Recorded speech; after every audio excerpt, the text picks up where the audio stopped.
আব্বা, আব্বা, আব্বা তুমি কালই সিঙ্গাপুর চলে যাও।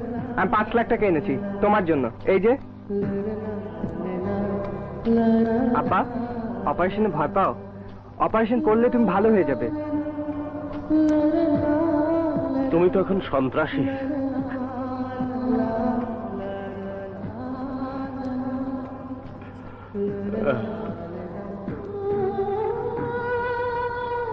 তোমার কাছে নিশ্চয়ই অবৈধ অস্ত্র আছে। ভালো হয় তুমি যদি আমাকে একটা গুলি করো, একেবারে এখানে, তাহলে সব জ্বালা যন্ত্রণা থেকে মুক্তি পাবো।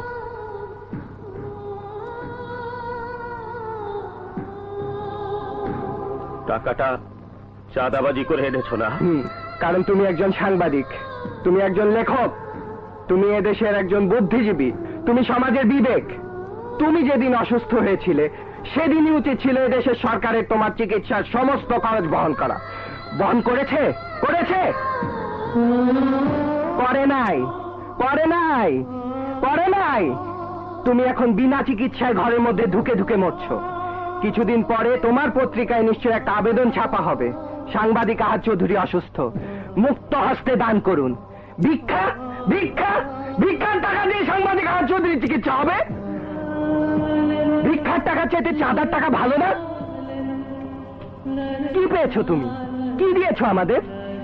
তুমি বলেছিলে যেখানে যাব তোমার নাম বললে সব দরজা খুলে যাবে। তোমার নাম বলেছিলাম বলে সেদিন পুলিশ আমাকে নির্মম ভাবে পিটিয়েছিল। আমি জীবনেও সে মারের কথা ভুলতে পারবো না আব্বা, জীবনেও ভুলতে পারবো না। আহাদ চৌধুরীর ছেলে না হলে আমার জীবনের এই পরিণতি হতো না আব্বা। আমি একটা কথা ভেবে অবাক হচ্ছি, তুমি কিভাবে ভাবতে পারলে সাংবাদিক আহাদ চৌধুরীর চিকিৎসা হবে চাঁদার টাকায়?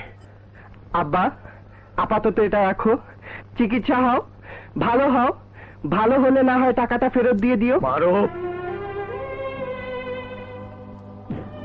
আর একটা কথাও বলবে না।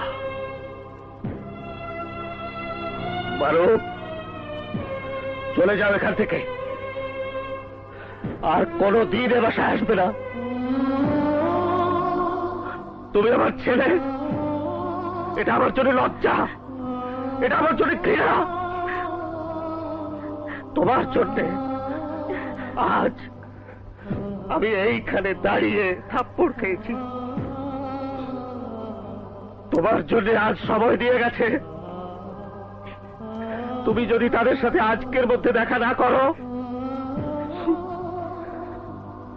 তাহলে তোমার এই বোনটাকে তুলে নিয়ে যাবে।